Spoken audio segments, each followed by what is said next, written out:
Well, hey guys, it's a new Snapchat adventure, headed to Milwaukee for pre-production on a new Showoff record and a couple of shows.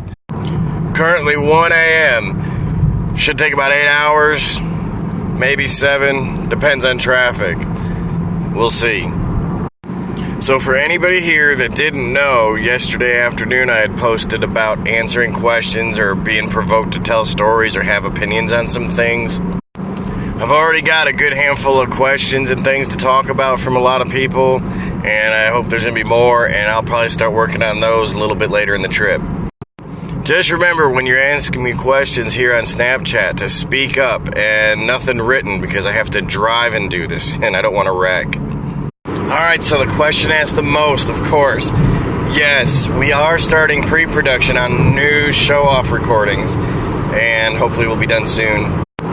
And no, at this time there is no set label or anything that's putting this thing together or putting it out. Right now we're just doing everything on our own and we're going to see where it takes us. A lot of questions asking me why I snap and drive and if it's dangerous. Of course it's fucking dangerous. But, I mean, when does that ever stop me? Why did I ever move to Kentucky? Good question. It's peaceful, people are pretty laid back, and contrary to stereotypes, it's pretty cool. And yes, I do believe Louisville is probably one of the coolest cities in the whole planet. I can't help it, man. It's pretty fucking awesome. Yes, I usually do travel alone when I'm going to and from places to play shows or to do band practice or whatever it is we're doing. Do I hate Indiana as much as I claim to? Abso-fucking-lutely. I just got into Indiana right now, and yes, I still hate it. So I get this from time to time, and it's very humbling and flattering and whatnot, that I'm like the best bass player ever, I'm awesome at playing bass. While I do really appreciate that, I'm not. In fact, I'm probably the least talented professional musician you'll ever know. What convinced me to start playing with Showoff again? Just reconnecting with those guys, and then, more than anything, my daughter. A couple of years ago when we talked about getting back together for some reunion shows and such, my daughter, Lyric, was very instrumental in convincing me it was a good idea. The ultimate sealing of that deal was when she told me, "Dad, I want to be able to see you play with Showoff now that I'm old enough to remember it." How many songs are going to be on the Showoff record? Good question. Right now we've got about 5 to 8 really strong songs. That being said, Chris turns out about 6 or 8 songs a week, and we've probably got about 60 great songs to work with.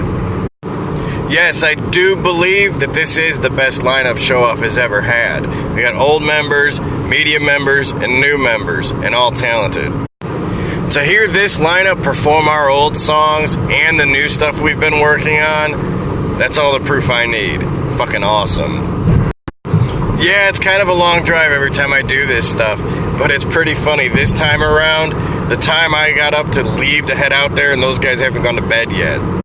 Yeah, so those guys are getting ready to probably go to bed and get some rest before we work today, and I got up and on my way there to start.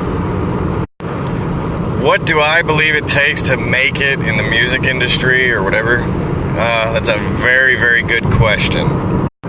So I'm obviously living proof you don't need to be super talented or super beautiful or super in shape or young or any of that to make it in this business. A big factor is just luck and being in the right place at the right time and with the right people. Other than that, I think the biggest factor that you can contribute is to be absolutely fearless and just go for it. And while compromise is the key to everything in your life, not just music, never compromise your integrity and don't believe people's bullshit. I just met a really kick-ass dude that works at this Circle K in Indiana who's from Detroit and plays hockey and does like radio shows and shit. He's pretty fucking awesome. So I got word from Chris that those guys have been working a little bit already tonight, which is awesome. I'm really excited to get out there. The downside is the later they stay up and mess around tonight, the longer they're going to sleep through the day while I'm ready to go. But in the end, it's all good, because lucky for me, I suffer from insomnia, and I don't need to sleep very often or very much, so we'll do this shit. For this portion of my trip, I've got 2 mix CDs that I have to suffer through. One from my wife and one from my daughter, and both probably full of garbage. And not garbage like the band Garbage, which is still garbage, and I wouldn't want to listen to that shit, but garbage like crap that I just don't want to listen to. But that's what makes it fun. I don't bring talent and I don't bring beauty to show off, then what do I bring to the table? That's a really good question. What do I do? I bring the spunk, I bring the punk, the occasional kick-ass root note, and a whole lot of fun dancing from a fat guy. You don't like that? Fuck you. And just because I always gotta do it, hello Indianapolis, fuck you Indianapolis, worst city ever. Well, I'm 9 tracks into this first mix CD, and I think there's only been 3 songs on it so far, because all but 2 of them sound like the fucking same. No, I would agree, Showoff isn't the most punk rock band in the world. I think being labeled pop punk back in the day was just lazy. We certainly do have elements of punk, pop punk, rock, all that stuff, but I think it's lazy to say we're just pop punk. I think the one thing that's always made me love being a part of this band is the fact that we aren't any one thing. We take something and we make it our own. In the end, I think categorizing things is just something people like to do, and so that's just gonna happen, but I don't like it.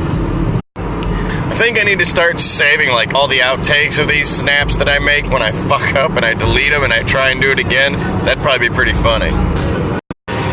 It's the time in my trip where I say, hello, Becky, I'm driving through Lafayette, woo! So it's only 5:11 local time here in northern Indiana, and I'm less than 3 hours away from getting to Chris's house. Way too early. So being that I'm making really good time, I'm just going to lay back and cruise on up there for a while, and maybe see what I can get into in between here and there. We'll see. Also, I did finish the mix CD that Shanna made for me for the car ride. Wasn't great, wasn't terrible. I'll listen to it again probably on my way home.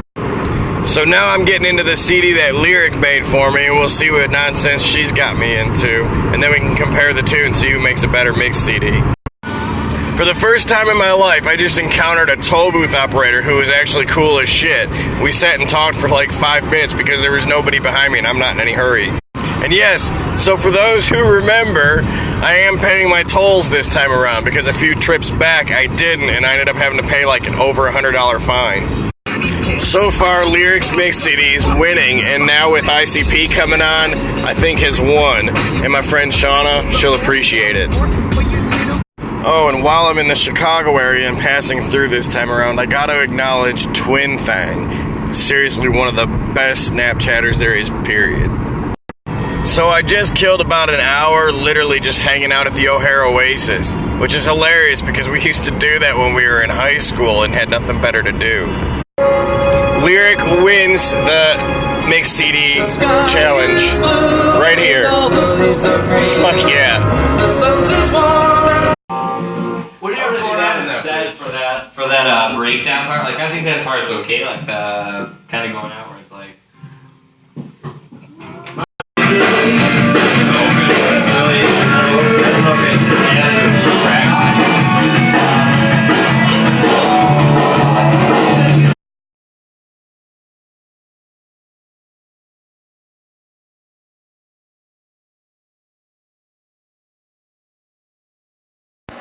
Another break from pre-production. A big bottle of Jameson's been open. It's a good fucking day.